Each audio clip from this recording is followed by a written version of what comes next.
Next up is our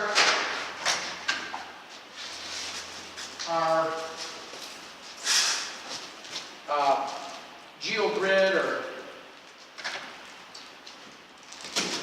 our fiberglass mesh.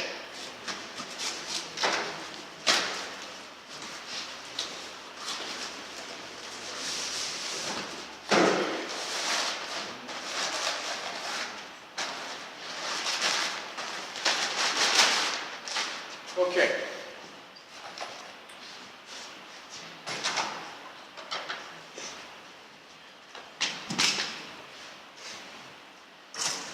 I try to use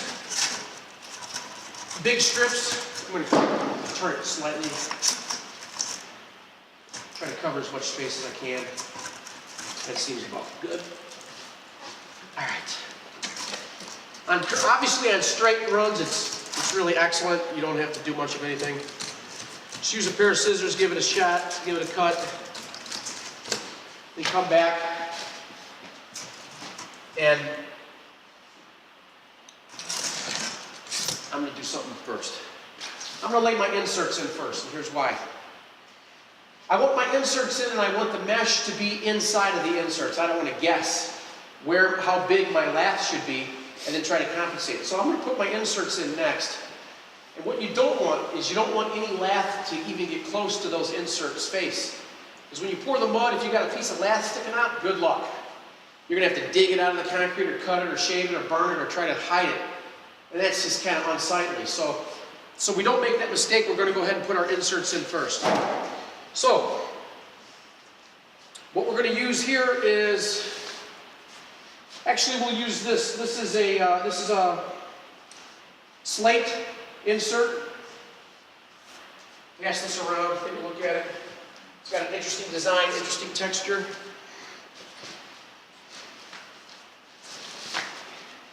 The cool thing about this is, and I don't know if you guys can see the one you're sitting on, if you wanted to miter the edge so that it comes to a 90-degree angle, you could. But because these inserts are so thin, we can actually get a nice radius out of it without having to cut anything. And that saves time. So what I'm going to do is I'm going to lay this in here. You have bigger side rails like these here so you can go on the outside and make that wider yet? That cap? You can make the cap as wide as you want. Okay. It can be 5 feet wide. Now you're just talking about a countertop, concrete countertop. Yeah. We've got a system called Z countertop forms, and that's probably what we want to use. But to answer your question, yeah, you can go that wide with the same forms. But for this is completely different. You don't really need anything else. All right, so I've got my insert in there perfectly to kind of help me out. You go to my trusty 16-penny nails. Instead of putting double stick tape on the back of this rail and trying to stick the thing to hold it in place, all I'm going to do is take a nail. I'm just going to shoot it down in there to kind of hold it in place. And that saves me from all that jerking around with the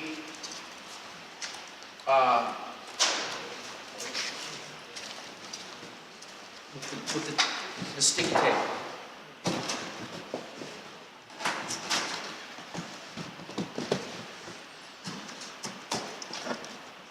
All right, so what I'll probably do, I don't know if I have it over there. Hey, something this size, what do you think total weight is when you're done? Total weight, this size? We talked about that yesterday. We've got 4.5 60s. Let's just say 5 60s. What's the countertop? Trupac C weigh? 15 pounds?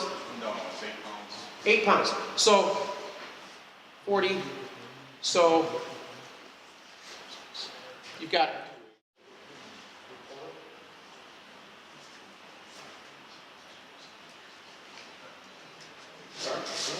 Put that cement center keyway in front of the 4 feet. Well, yeah.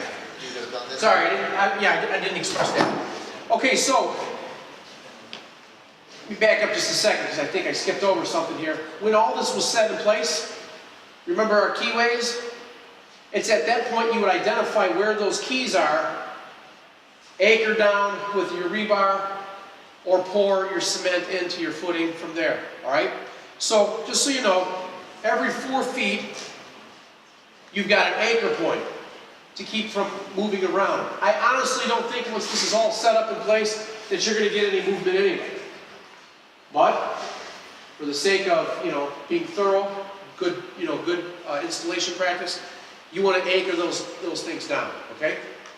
So, that's, you would have done that. Those open areas are for your, for your dowels, your pins, and your cement, all right? Just in the center, you wouldn't have done it on the edges though? Yeah, you can do it on the edge too if you wish.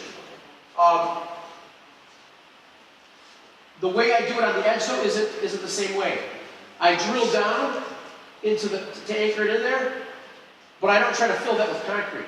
What I do is when I do the scratch coat, I spray that void up a little bit, and then when I get to my card coat, I just slap a little mud in it. Because it's half of the distance, or half of the piece. And it's just easy to just throw a little extra mud into there to get that all filled up. And that holds it. I mean, it's not going anywhere with that scratch coat, with that structure coat. Okay. It needs to be done before the felt goes down. Correct. Before the felt goes down, make sure that you're anchored in.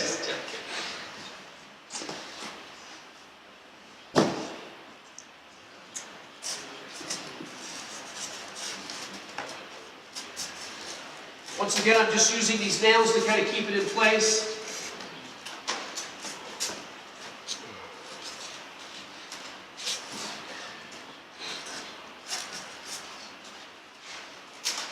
All right? All right. Everybody with me so far? Any questions? Everybody has their minds around what's happening here. Next up. Now that we have clearly defined where our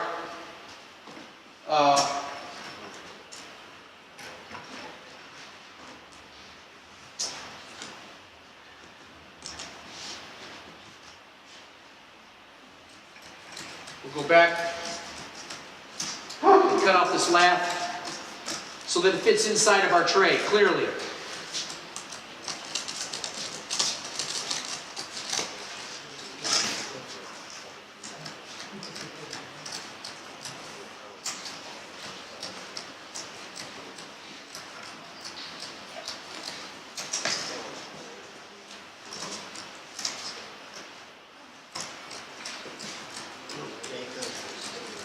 Yes, sir. When I put mesh into a patio or a slab, you stay a certain distance away from the edge of the concrete. You do the same thing with With this stuff here?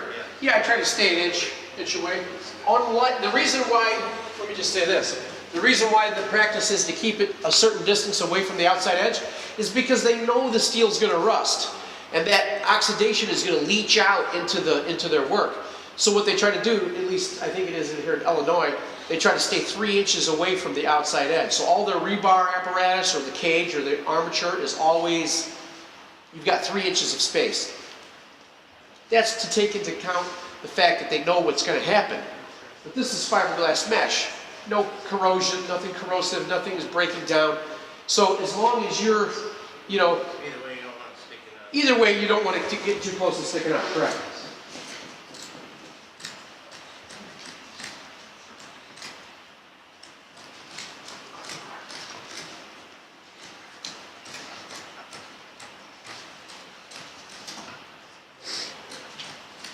Okay. Now we'll just fill in the rest with these pieces. Yeah, I think this piece will work out good. Huh?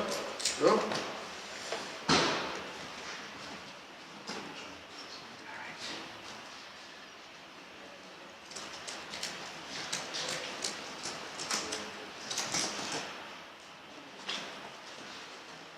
Make sure you overlap it.